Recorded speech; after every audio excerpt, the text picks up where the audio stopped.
va démarrer sur le sujet du jour. Alors, avant de vous présenter comment nous mettons en œuvre l'UX Design dans le cadre de vos projets, il nous a semblé important de partager avec vous le même vocabulaire, hein, et que nous fassions bien la différence entre l'UX, le design, l'UI également, hein. Donc souvent, ces mots et ces concepts peuvent être un peu parfois mal utilisés, et il faut mieux, bien évidemment, qu'on partage tout du moins le périmètre de leur définition. Voilà, donc je vais vous poser quelques définitions. Je vous rassure, je ne ferai pas un cours magistral sur l'UX, mais c'est important quand même de bien comprendre les grands termes. Alors, le premier concept qu'il faut comprendre, c'est celui du X, hein, qui est à la base de tout. Alors, l'UX, c'est l'acronyme de User Experience, ou expérience utilisateur en français. L'expérience utilisateur, c'est tout ce que va vivre ou expérimenter, hein, l'utilisateur avec le produit ou le service qu'on lui propose, et même des fois sans lui. Ça va être les émotions qu'il va ressentir, ses frustrations, sa joie, sa peine, même éventuellement s'il le faut dessus. Alors, ce terme du X, il a été inventé dans les années 90, maintenant, hein, donc ça ne date pas d'hier quand même. Il a été inventé par un monsieur qui s'appelle David Norman. Je vous ai mis un petit lien vers une vidéo YouTube sur laquelle voilà, il présente lui ce qu'il entend comme UX. Il est un peu considéré, David Norman, comme le père, hein, de la notion du UX aujourd'hui à ce niveau-ci. Alors lui-même, il a confessé en fait à l'époque avoir inventé ce terme car il trouvait que les concepts de interface humaine ou utilisabilité, usability en anglais, étaient trop limités, et il souhaitait vraiment couvrir tous les aspects de l'expérience d'un utilisateur, d'une personne, avec un système qu'on était amené à lui proposer. Donc l'UX, hein, si on devait résumer, c'est vraiment la qualité du vécu de l'utilisateur. Alors, l'UX design, en lien évidemment avec cette définition de l'UX, eh bien, c'est le processus de conception qui est centré sur l'utilisateur, qui est centré sur l'humain. Donc, ce processus, eh bien, il va analyser les émotions, le ressenti, hein, et évidemment, par conséquence, la satisfaction des utilisateurs afin d'améliorer les produits ou services qu'on peut leur proposer. L'ambition de l'UX design, c'est donc de concevoir un produit, hein, qui répond exactement aux besoins et attentes des utilisateurs et qui va leur proposer l'expérience la meilleure, la plus naturelle possible. Alors, on dit souvent, vous entendrez peut-être souvent cette notion de concept, hein, qu'on dit qu'une bonne conception UX, ça ne se ressent pas. C'est qu'en gros, aucun point de friction ne va être rencontré par l'utilisateur lorsqu'il utilise votre service ou votre produit. Donc la question au moment où on va mettre en place de l'UX design, c'est donc à la fois de évidemment travailler sur l'ergonomie du produit, de son usage. Ce produit doit être utile, bien évidemment, il doit être facile à prendre en main et à comprendre. Mais pour réaliser tout cela, il va falloir qu'on se mette dans la peau du ou des futurs utilisateurs pour anticiper l'usage justement de l'utilisateur qu'il va faire du produit. Ce qu'il va chercher en l'utilisant, est-ce qu'il l'attend tout simplement, est-ce qu'il ne veut pas ou ne souhaite pas être confronté dans l'usage de ce produit. Alors, petite fin sur mes définitions, c'est ce qui est relatif à l'UI. Donc, l'UI ou interface utilisateur, c'est ce qui permet en fait l'interaction avec le produit, entre le produit et l'utilisateur, et donc ça contribue en cela évidemment à l'UX global. D'accord? Dans le domaine du numérique, mais pas seulement, hein, l'expérience utilisateur est fait fortement impactée par le design graphique de l'interface, hein, l'UI design. Donc l'UI design, ça va être l'étape de conception de l'interface utilisateur. Donc très souvent, dans des projets d'UX design, hein, on a un UX designer qui collabore avec un UI designer voilà, pour garder une cohérence de l'expérience utilisateur. On verra, qu'en ce qui nous concerne dans la démarche, souvent, lorsqu'on vous propose une démarche d'UX design, eh bien, l'UX design va être réalisé évidemment par notre UX designer à ce niveau-ci. Alors, si on devait un petit peu résumer toutes ces définitions sur un produit qu'on connaît tous et qui n'est pas encore le portail Syracuse, hein, puisque certains d'entre vous ne l'ont peut-être pas encore, eh bien, on va essayer d'appliquer ces définitions à un produit commun qui est la voiture, en fait. Donc, si on résume un peu nos définitions, le produit, c'est quoi? Bah, c'est la voiture, hein, je viens de vous le dire. L'utilisateur, c'est vous, le conducteur, mais pas seulement. Et ça me permet d'introduire aussi un concept qu'on va voir souvent après, qui est la notion de persona. En effet, bon, on peut conduire seul son véhicule, mais souvent on va être accompagné, hein, on va avoir, je dirais, son épouse ou son compagnon à côté de soi, et puis éventuellement les enfants derrière. Et en fait, les utilisateurs, les personas qui vont utiliser la voiture, ça n'est pas seulement le conducteur, mais ce sont toutes les personnes qui vont être à bord de ce véhicule. D'accord? Donc ça, c'est un point important qu'on verra dans les différents personas. L'interface, hein, l'UI, Eh bien, ça va être notamment tout ce qui est l'intérieur de la voiture, son tableau de bord, ses sièges, et ce type de choses. Et l'expérience, eh bien, ça va être tout simplement de conduire la voiture ou de voyager dedans, hein, selon le persona qu'on représente. Est-ce qu'on est le conducteur ou est-ce qu'on est tout simplement un passager du véhicule? Voilà, donc pour concevoir d'une manière UX design une voiture, eh bien, il faut se poser en effet toutes ces questions liées aux différents utilisateurs. Alors, on va recentrer le débat, bien évidemment, hein, après ce petit tour en voiture. On va vraiment, je dirais aujourd'hui, enfin maintenant, passer pardon, aux produits numériques qui nous intéressent, hein, c'est-à-dire votre portail, enfin, je l'espère tout du moins, et voir comment, dans le cadre de notre démarche UX pour vos projets Syracuse, hein, quelle est notre méthodologie et comment on la met en place avec vous. Alors, déjà peut-être, hein, ce qui est important dans cette introduction sur l'UI design, c'est de bien comprendre, lié à Syracuse, que depuis de nombreuses années maintenant, hein, nous avons intégré le design au cœur du processus de conception de Syracuse. C'est important, c'est-à-dire que Syracuse, lorsqu'il sort de notre usine de développement, on a déjà tout fait et travaillé pour en faire un produit qui va optimiser l'expérience de ses utilisateurs. C'est d'ailleurs dans ce cadre, hein, peut-être que certains d'entre vous connaissent, qu'on a complètement refondé le back-office professionnel de Syracuse en 2020, hein, en appliquant aux produits natifs cette démarche UX design. Cependant, comme on l'a vu, je dirais, un petit peu avec la typologie variée de nos clients, bah, la variété hein, justement de ces clients, des cibles qu'elles adressent, elle ne nous permet pas, en sortie d'usine, d'avoir une solution qui va proposer les parcours utilisateurs optimaux pour l'ensemble des besoins auxquels vous pouvez nous confronter. Unitairement, chaque fonction elle est travaillée pour optimiser l'expérience utilisateur, mais en effet, selon que vous soyez un établissement d'enseignement supérieur, une médiathèque départementale, un réseau communautaire de lecture publique, un centre de documentation d'entreprise, bah, vous allez avoir des collections différentes, des services différents et des usagers cibles bien évidemment différents. Et donc ça, l'objectif avec la démarche UX qu'on vous propose, eh bien, c'est d'enrichir notre offre de service hein, en vous proposant justement une conception de votre portail Syracuse via une démarche UX design qui va vous garantir comme ça vraiment de disposer d'un portail qui prendra en compte toutes les spécificités que j'ai pu citer, celles de vos collections, celles de vos services et bien évidemment celles de vos publics cibles. Alors, dans quel contexte aujourd'hui les clients font appel à nous ou tout simplement initient ou souhaitent dérouler une démarche UX design? Alors tout d'abord, bien évidemment, la demande, elle va prendre souvent corps hein, dans le cadre d'un nouveau projet, projet global d'informatisation ou de changement de système hein, chez nos clients.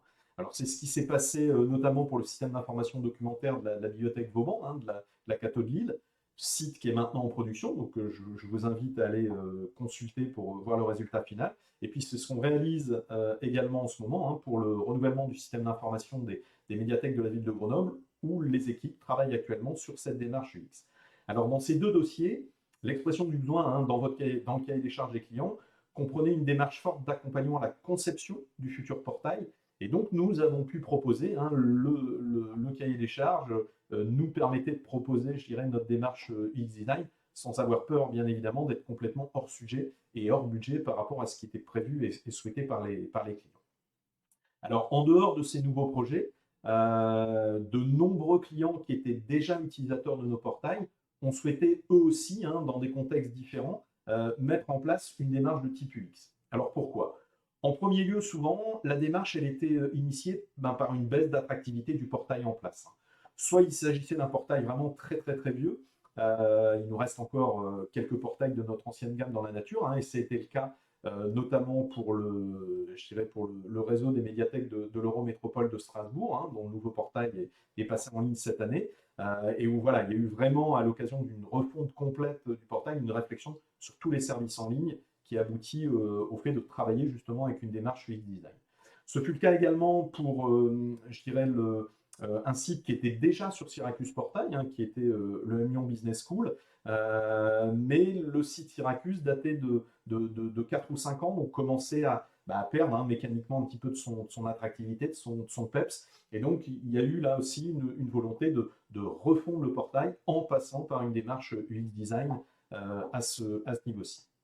Alors pour d'autres établissements, l'opportunité de la démarche UX design, elle s'est posée des fois tout simplement parce qu'on allait ajouter au site principal un site satellite, par exemple une ludothèque ou un patrimoine, où on allait intégrer un nouveau territoire ou un nouvel établissement.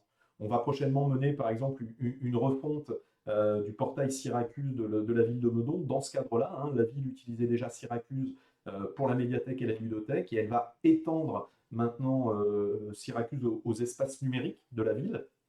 Et donc l'objectif, hein, c'est de profiter de ce projet évidemment eh bien, pour rénover l'ensemble de l'offre de services en ligne, la penser plus globalement. Enfin, pour d'autres clients, et ce sera notamment le cas détaillé que je vais vous présenter après, ce qui a donné corps hein, au projet du UX Design, c'est un audit d'accessibilité. Alors évidemment, dans l'UX Design, on doit tenir compte de l'accessibilité, mais ce n'est pas l'alpha et l'oméga non plus, on le verra bien, hein, justement. Mais voilà, là, ce qui a donné corps, c'est de dire, eh bien, il y a eu un audit d'accessibilité qui a été mené. Cet audit d'accessibilité veut qu'on fasse monter pour le client le score d'accessibilité. Et puis, à cette occasion, on se repose des questions sur l'offre de service, en fait, hein, sur l'accessibilité tout simplement en dehors, je dirais, des publics empêchés. Et on débouche sur une étude UX à ce niveau-ci. Voilà les éléments. Alors, tous ces contextes différents, ils peuvent donner lieu évidemment à une prestation du X-Design qui va être adaptée hein, selon vos besoins, donc à une personnalisation, à un dimensionnement aussi en charge qui soit différent. Néanmoins, systématiquement quand même, notre X-Designer va suivre, je dirais, une méthodologie hein, qui est constituée de principales étapes que nous allons maintenant découvrir, si vous me le permettez. Alors, cette démarche UX Design, elle s'appuie vraiment hein, sur une méthode agile. Hein.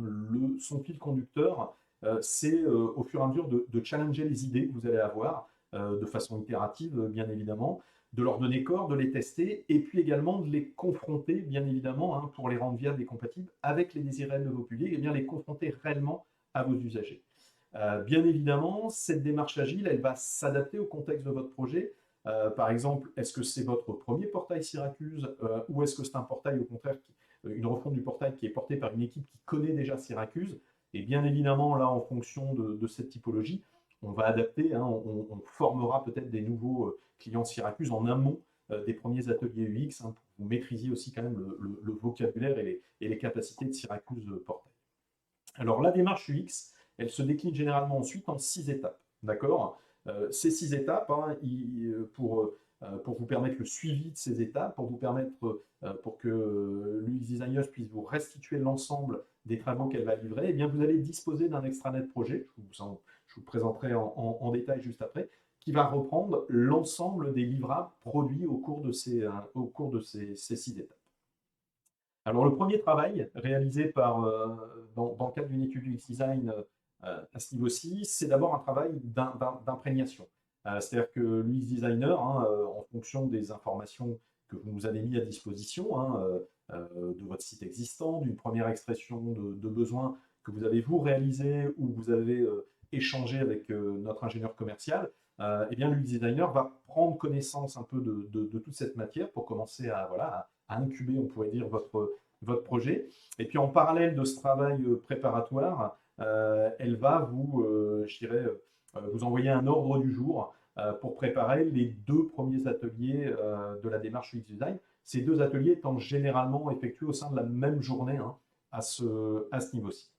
Alors ces premiers ateliers, voilà, ils vont permettre de définir en fait vos objectifs, vos attentes, avant même de les confronter à celles de vos utilisateurs cibles. D'accord? Donc là, on est, j'allais dire, entre vous et nous sur ces ateliers-là. Donc l'objectif, hein, c'est de poser une première clarification sur les besoins utilisateurs, le choix des personas étudiés également, hein, c'est-à-dire que vous pouvez avoir identifié beaucoup de profils d'utilisateurs, mais choisir, là aussi des fois, même pour des raisons budgétaires, de n'étudier que 3 des personas parmi tous ceux identifiés.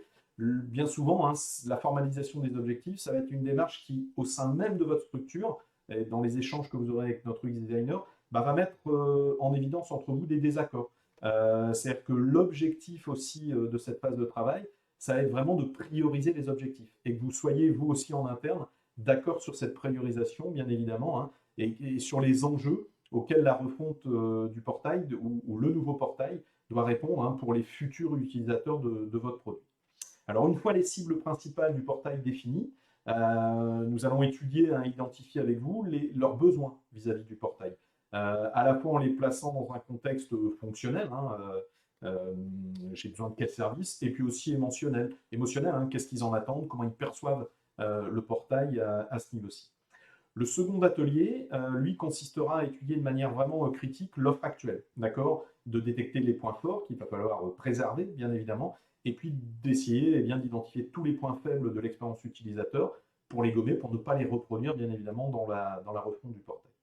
Ces 2 premiers ateliers, nous le verrons, donnent lieu à un livrable, bien évidemment, sous la forme d'un compte-rendu qui est diffusé par le petit espace de travail que je vous montre là et que nous détaillerons après sur le cas pratique.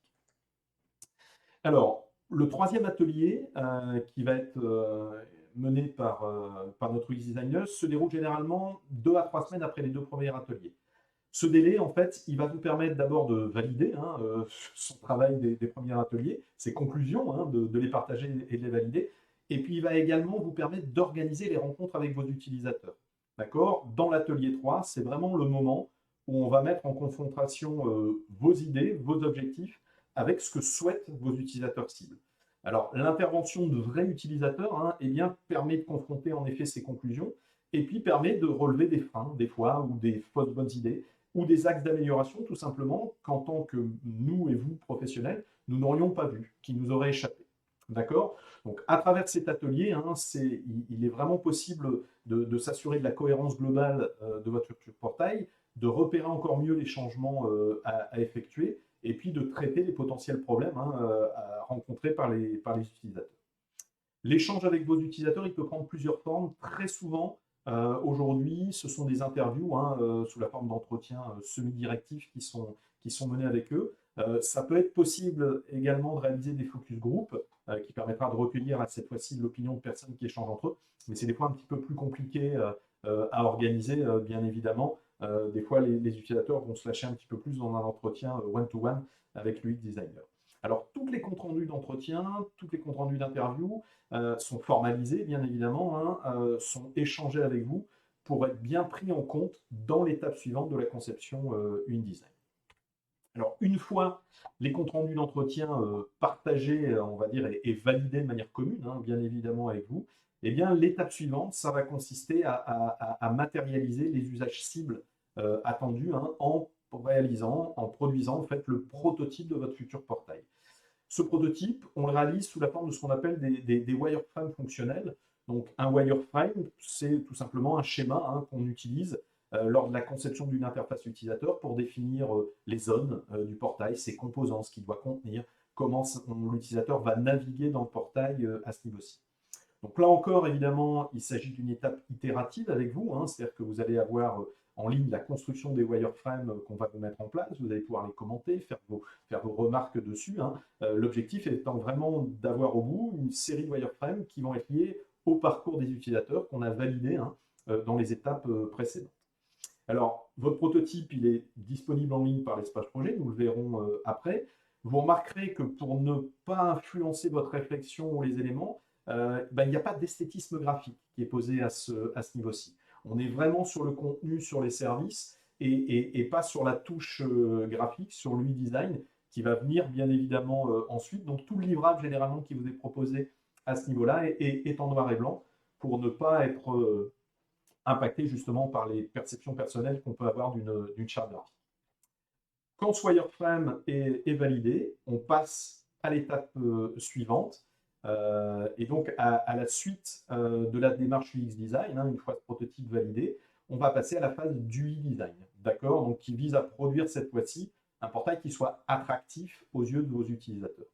Là encore, on va évidemment travailler de manière itérative avec vous. On va aussi se plier aux éventuelles contraintes d'une charte graphique de votre établissement ou de votre tutelle, par exemple, qui peut nous être demandée à ce niveau-là. L'objectif, c'est que là, on aboutisse à une maquette qui va à la fois répondre à vos attentes en termes de design, je dirais, d'esthétique, et puis, bien évidemment, dans le respect du travail du UX design qui a été complètement réalisé préalablement. Là encore, bien évidemment, en fonction de votre projet, la prestation de conception, elle peut être plus ou moins importante en fonction du nombre de pages que vous nous demandez de maqueter. On est généralement sur une offre, on va dire standard, entre 8 à 10 pages, mais on peut avoir évidemment des projets plus importants, plus complexes, où il y a plus d'éditorial et sur lequel on doit maqueter plus de pages pour vraiment représenter les parcours utilisateurs attendus. Alors, une fois la maquette UI validée, on pourrait croire que le travail de conception est terminé, mais ce n'est pas complètement le cas. En effet, notre UX designer, à l'issue de son travail, il va bien identifier avec notre équipe projet Archimède les points d'attention pour la réalisation ensuite de votre portail. Donc très souvent, il y a un atelier de spécification complémentaire qui a lieu entre vous ensuite et notre chef de projet Archimède pour bien valider avec vous le travail d'intégration nécessaire qu'on va devoir mettre en œuvre dans la réalisation du portail suite à la démarche de l'UX design.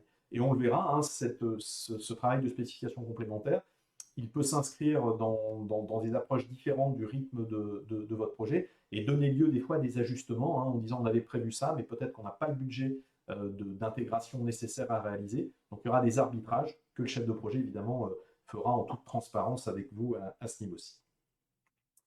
Alors, bien que la méthodologie utilisée soit la même, vous avez bien compris qu'on l'adapte, on la dimensionne bien évidemment en fonction du projet sur lequel vous allez nous solliciter. Alors, il y a différents éléments qui ont évidemment un impact sur la charge relative à la démarche du UX-Design. Le périmètre de votre projet déjà. Est-ce qu'on a un seul site, un seul portail en ligne à rénover, à repenser avec cette démarche, ou est-ce qu'on a un site principal et puis éventuellement un site patrimoine ou un site jeunesse qui est également inclus dans le périmètre du projet? Est-ce que c'est un portail qui diffuse des collections uniquement de votre bibliothèque, de votre établissement, ou est-ce que c'est un portail un peu plus large qui, par exemple, va proposer également d'autres services culturels de votre collectivité? Là aussi, bien évidemment, si on doit diffuser à la fois des collections de musées et des collections de bibliothèques, il va y avoir une réflexion un peu particulière et une démarche UX design adaptée un peu à ce niveau-ci. Combien de cibles vous avez identifiées? C'est important. Et même si vous avez beaucoup de cibles, combien vous souhaitez en étudier par le biais d'interviews? Très souvent, on est sur 3 personas clés dans nos études, dans notre offre standard, mais bien évidemment, on peut en réaliser un peu plus. Tout dépend, bien évidemment, là aussi, il y a un impact sur le budget. Donc là, c'est fait et défini avec vous, bien évidemment, dès l'amont à ce niveau-ci. Et puis également, un des points qui peut impacter le dimensionnement de la prestation, c'est comment les éléments précédents vont impacter le nombre de wireframes, le nombre de maquettes UI à vous proposer pour vraiment bien illustrer les parcours des personas clés que vous avez identifiés. Voilà. Donc tous ces points-là, évidemment, peuvent impacter sur le dimensionnement de notre prestation. Alors, pour dimensionner justement notre prestation, on va vous demander, on va essayer de comprendre avec vous vos besoins comme ça en amont, mais des fois, ça peut être un peu compliqué. Et on a certains clients qui nous ont demandé, voilà, on aimerait être accompagné un petit peu sur cette identification un peu de nos besoins. Donc, on a défini tout récemment une prestation un peu amont d'audit UX, on pourrait dire, où l'objectif, justement, c'est de vous aider sous forme d'une prestation assez ramassée, d'une journée et demie, à poser les objectifs, à poser les personas clés, en fait, à définir globalement avec vous, à être déjà d'accord sur le dimensionnement de la mission qui va venir après. D'accord. Donc, il y a la possibilité, évidemment, d'utiliser des crédits ACE pour les clients Archimède qui connaissent cet élément-là avant. Évidemment, cette démarche audit et de dimensionnement, elle est compliquée à réaliser dans le cadre d'un appel d'offres, puisque très souvent, là, vous avez besoin, et c'est normal, d'une offre complète sur les éléments. Donc, elle va s'adresser plutôt à nos clients qui pensent étudier une refonte.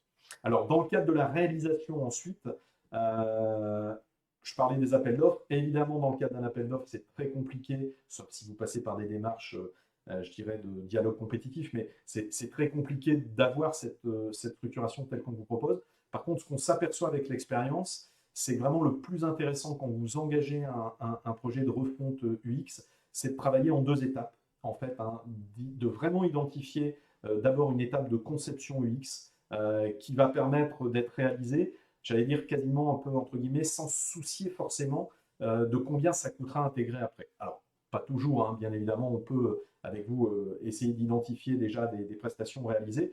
On verra que cette souplesse, ben, ça peut permettre, et je vous montrerai dans les quelques cas clients, et bien du coup, y compris dans la conception UX des fois, de donner lieu au développement d'une nouvelle fonction dans Syracuse, ou d'envisager des rendus graphiques qu'on n'avait pas prévus au préalable. Et donc d'avoir cette étape de conception détachée de l'étape d'intégration nous permet vraiment d'avancer par étapes, en toute transparence, hein, bien évidemment avec vous, mais vraiment vous maîtrisiez bien ce que vous allez souhaiter aussi investir hein, dans cette démarche UX et dans la refonte de votre portail.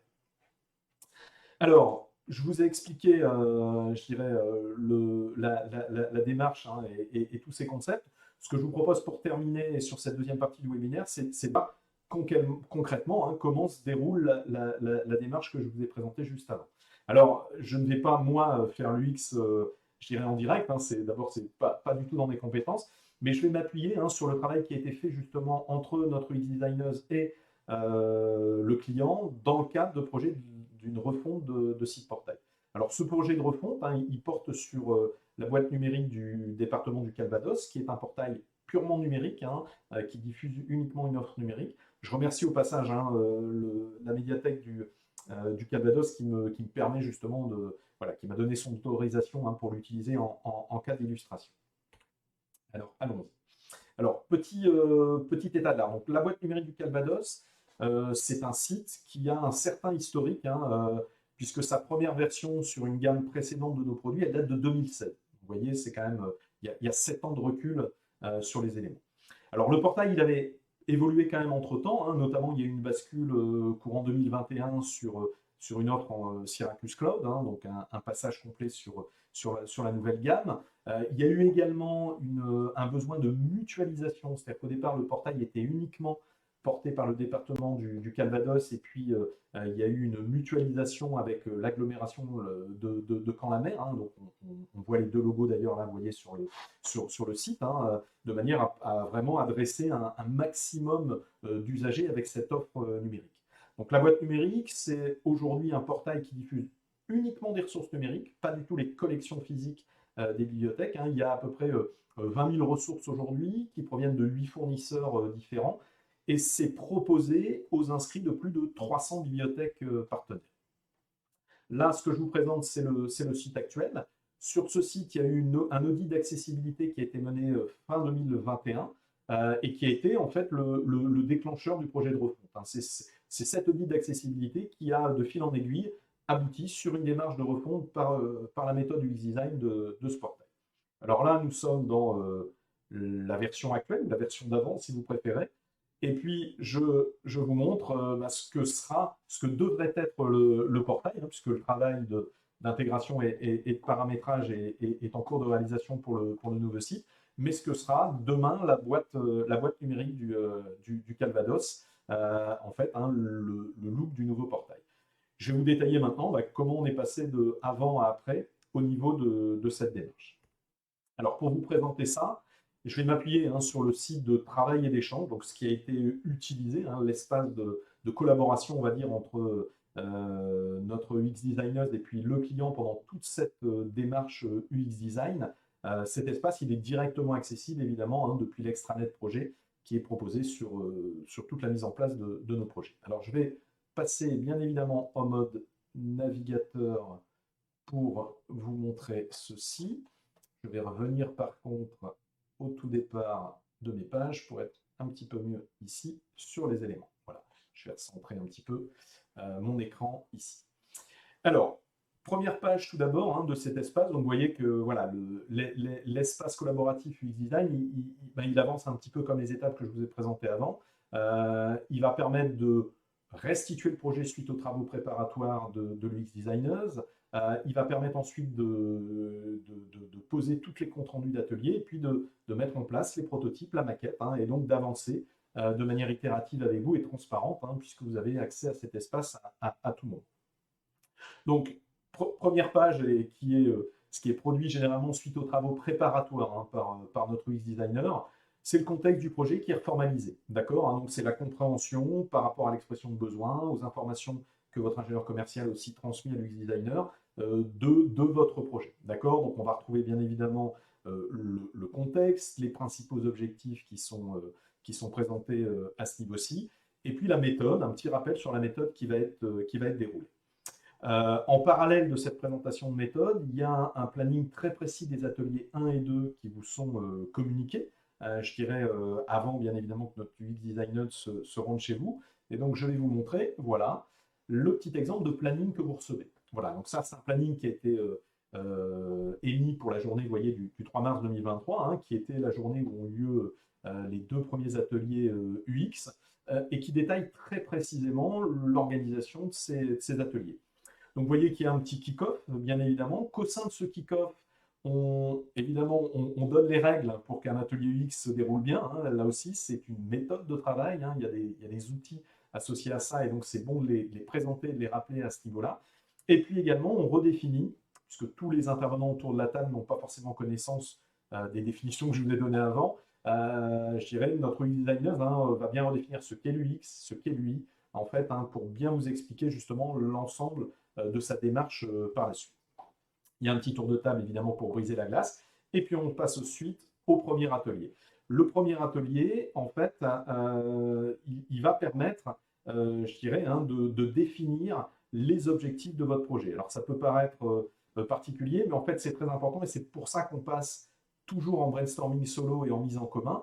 C'est qu'en fait, très souvent, hein, vous ne partagez pas les objectifs. En fait, hein, vous les avez, mais vous ne les classez pas de la même manière. Cet atelier, il va permettre de reposer l'ensemble des objectifs attendus par la refonte du portail, de les mettre en commun et bien évidemment de les prioriser en disant voilà, quels sont nos objectifs prioritaires sur cette refonte, je dirais, du portail. Petit moment de pause évidemment sur les éléments et on va ensuite travailler sur vos cibles avec 2 ateliers sur ce cœur de cible, enfin sur ce travail sur les cibles. D'abord les redéfinir, c'est important, quelles sont nos cibles, et ensuite définir et essayer d'analyser les besoins de ces cibles.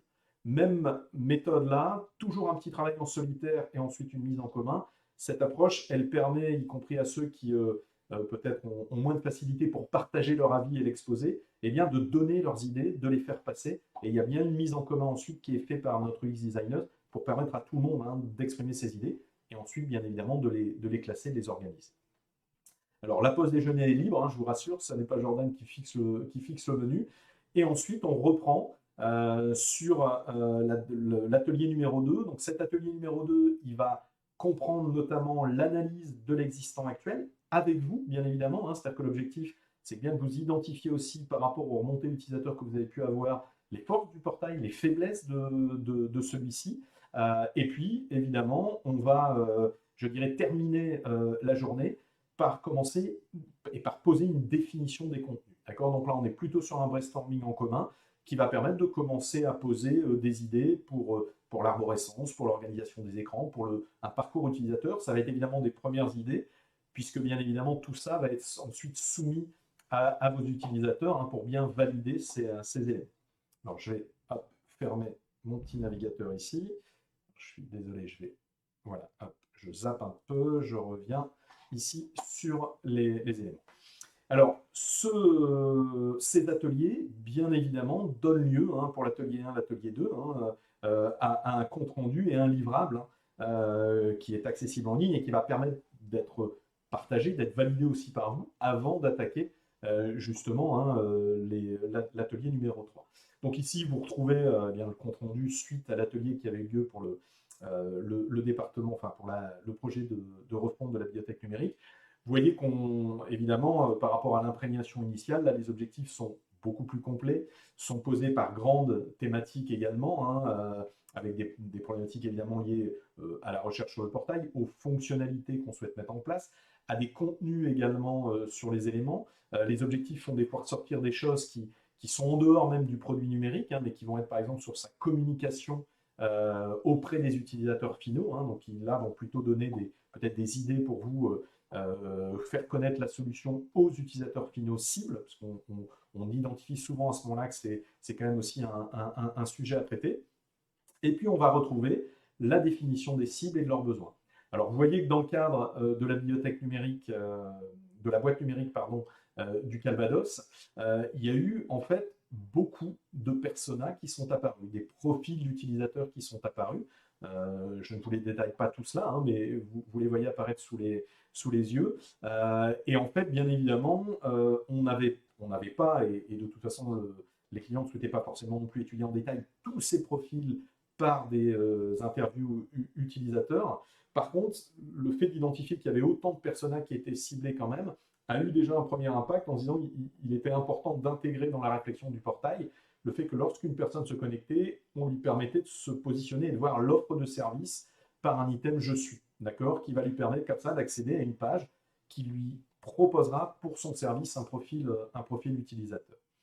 Il y avait ensuite, bien évidemment, l'analyse de l'existant. Vous voyez qu'on retrouve vraiment le compte-rendu tel que je vous l'ai présenté avant, c'est sur les éléments. Alors, on était sur un portail Syracuse, donc il y avait déjà quelques forces quand même assez intéressantes, mais évidemment, il y avait aussi des points de faiblesse, des points d'amélioration, des encarts carrés qualifiés de un peu burk, vous voyez, donc là, on trouve aussi des choses liées à lui sur les éléments.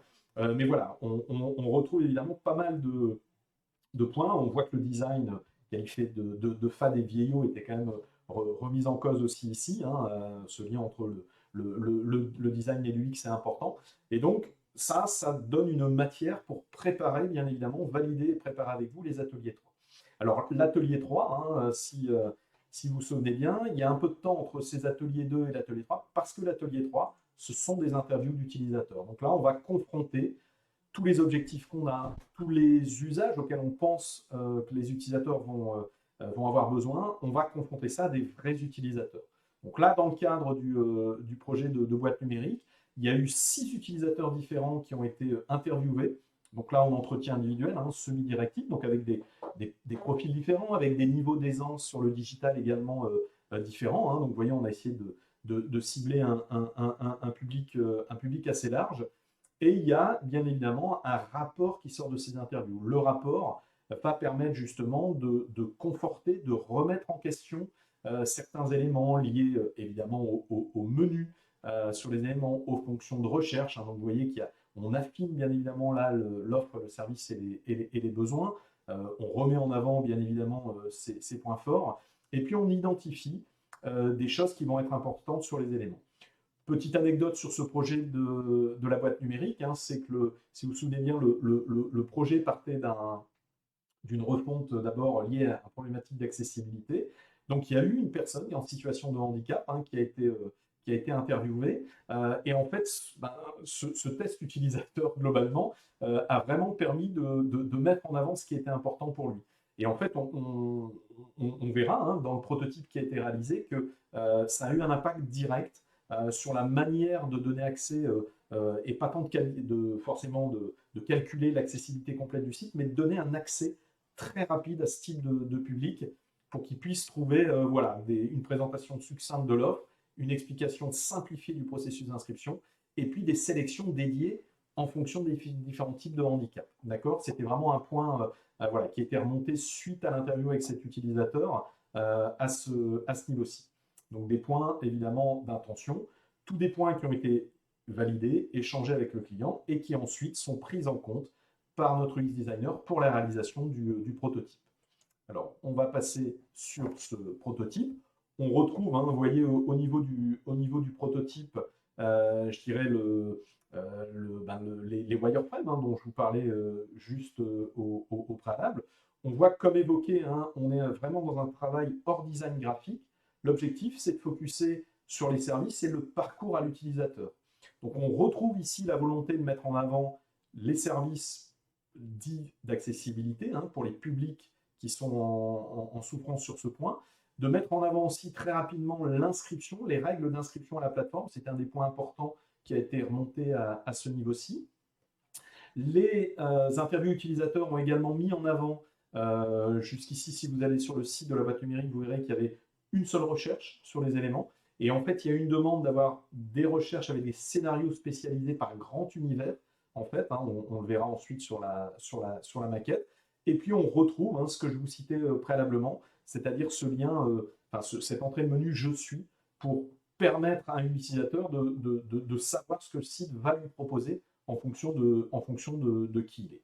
Alors, l'accès par catégorie de ressources reste possible, bien évidemment. Donc, si on descend un peu dans cette page d'accueil, voilà, on voit qu'avant, là où il y avait des entrées de menu cinéma, formation et compagnie, ça a été repensé pour plutôt avoir des blocs thématiques qui vont emmener ça vers une page thématique dédiée au cinéma, dédiée à la formation, dédiée à la musique, sur ces éléments-là. Voilà, donc alors évidemment, là, le prototype, on est sur la version finale recettée, mais il y a eu évidemment des échanges, des allers-retours, hein, un mode itératif, comme je vous le disais, avec le client. Alors, d'autres wireframes, bien évidemment, sont réalisés, hein, il n'y a pas que la page d'accueil, et dans ceux qu'on réalise tout le temps, il y a bien évidemment la liste de résultats et l'affichage détaillé, des résultats. Alors, la liste de résultats ici, elle permet tout simplement aussi, hein, de revoir, de repenser en fonction des statistiques d'usage, quelle facette on va proposer en premier. Il y avait une demande très forte des utilisateurs qui était de pouvoir très rapidement trouver l'ensemble des nouveautés ou les nouveautés liées à une recherche. Vous voyez que la restriction de nouveautés avait été positionnée évidemment en première sur les éléments. Une facette qui restait proposée mais qui semblait beaucoup moins importante pour les utilisateurs et donc on a proposé en mode fermé qui va être l'accès fournisseur. Voilà, donc c'est ces éléments-là que cette page va valider à ce niveau-ci. Alors, l'affichage d'un résultat a été également prototypé, même si sur ce projet, on n'a pas, vous verrez, on n'avait pas identifié le besoin de changer les affichages standards de Syracuse. Donc, on a vraiment quand même maquetté pour qu'il y ait une bonne idée pour le client, peut-être pour que ça fasse naître l'idée de modification. Mais là aussi, hein, l'UX designer devait tenir compte de contraintes économiques ensuite dans la réalisation. Et donc, ne proposez pas forcément d'affiner ou de personnaliser encore ces affichages. On verra que c'est possible sur d'autres réalisations. Alors, la page collection était importante, hein, cet accès direct à une rubrique cinéma, une rubrique formation et compagnie. Donc, comme elle était importante, évidemment, elle fait l'objet d'un wireframe pour le parcours utilisateur, hein, en présentant bien, et bien voilà, toujours l'importance des nouveautés en premier, présenter quand même la source et la manière, hein, dont je dirais l'offre est consommée à ce niveau-ci, et puis avoir des sélections, bien évidemment, en fonction des différents types de publics qu'on avait identifiés au départ à ce niveau-ci. On arrive ensuite sur la page accessibilité, hein, qui, souvenez-vous, était une demande voilà, importante du projet. Et donc là, on a, voilà, par rapport aux remontées utilisateurs, cet utilisateur notamment en particulier, eh bien, voilà, décidé vraiment de mettre en avant des accès rapides pour lui et des sélections de ressources, évidemment, adaptées aux différents handicaps, adaptées à cet accès accessibilité, si je peux me permettre le terme à ce niveau-ci. Alors, une fois que ce wireframe est validé par vos soins, hein, je vous rappelle qu'il y a évidemment des échanges réguliers là, avec notre UX designer sur le sujet, et bien une fois que ce travail est validé, Jordan va pouvoir passer justement au travail de conception graphique. Donc, le travail du e-design démarre, et donc bien évidemment, là aussi, on va maqueter un certain nombre de pages, je dirais, hein, pour vraiment eh bien, donner corps graphique au parcours de vos utilisateurs qu'on a validé par les wireframes. Alors, petit point qui était vraiment demandé au niveau des utilisateurs qui remontaient lors des interviews, c'était de dire, ben voilà, lorsqu'il va y avoir le changement de site, prévenez bien justement que la navigation a été retravaillée, invitez les personnes, et on le voit ici, qui utilisent un synthétiseur vocal, à accéder à la rubrique accessibilité pour naviguer plus facilement sur les contenus et aller directement à des contenus qui sont adaptés pour eux. Donc voilà, c'était une des demandes, enfin, ce qui a été perçu en termes d'UX, ce qui est important, c'était de bien présenter cette première maquette. Ensuite, bien évidemment, on retrouve je dirais, le wireframe de la page d'accueil du portail, cette fois-ci avec la couche UX design qui est apparue, qui entraîne des fois des petites corrections, hein, puisque vous voyez pour l'instant le terme collection a remplacé le terme ressources. Hein, c'est des fois des choses qui peuvent aussi, bien évidemment, s'affiner à ce niveau-ci sur les éléments. Alors, on va retrouver évidemment hein, le wireframe, je dirais, designé tel qu'on l'avait conçu, hein, y compris bien évidemment le footer qui est personnalisé. Une deuxième maquette hein, sur cette page d'accueil a été faite, notamment pour présenter voilà, ce qu'on appelle le sticky menu, vous voyez, donc ce qui va permettre à tout moment à l'utilisateur de rester avec le menu accessible et lui permettre à tout moment d'aller concerner les informations. Autre maquette UI importante dans le parcours utilisateur, c'était l'inscription et donc le fait de décrire et de proposer un parcours d'inscription qui était très clair pour les inscrits dans les bibliothèques de Caen-la-Mer, pour les autres parties du territoire du département. c'était un des points qui avait été remonté aussi comme étant un point important. Il y avait cette chaîne d'inscription et l'autre point important également, mais que là, je dirais, le portail agit un peu moins, c'était l'importance de faire connaître l'offre également auprès de l'ensemble des publics des bibliothèques, hein, parce qu'on voyait qu'il y avait encore un déficit, notamment auprès du jeune public, de connaissance de l'existence de l'offre, tout simplement à ce niveau-ci. Alors les deux maquettes suivantes, eh bien, c'est celle dont je vous parlais sur les pages de résultats, hein, et avec, voilà, on retrouve pour ceux qui connaissent Syracuse, hein, vraiment un affichage standard, là, qui est mis au niveau que ce soit de la liste des résultats ou de l'affichage détaillé et de l'accès à la ressource. Alors, je vais juste faire une petite aparté justement sur deux autres projets sur lesquels ces formats d'affichage justement ont été repensés dans le cadre de la démarche UX Design. Donc, je vais vous montrer, si je ne me trompe pas, voilà. Donc, je vais vous montrer une première réalisation. Nous sommes là passés sur le site de la bibliothèque de l'EM Lyon Business School. Hein, donc, c'est un portail documentaire qui est à destination essentiellement des étudiants, des enseignants-chercheurs et puis des anciens de l'EM Lyon. Et il y a eu une refonte du portail, un nouveau portail qui a été proposé à la rentrée de l'année dernière, en 2022, à ce niveau-ci par l'école.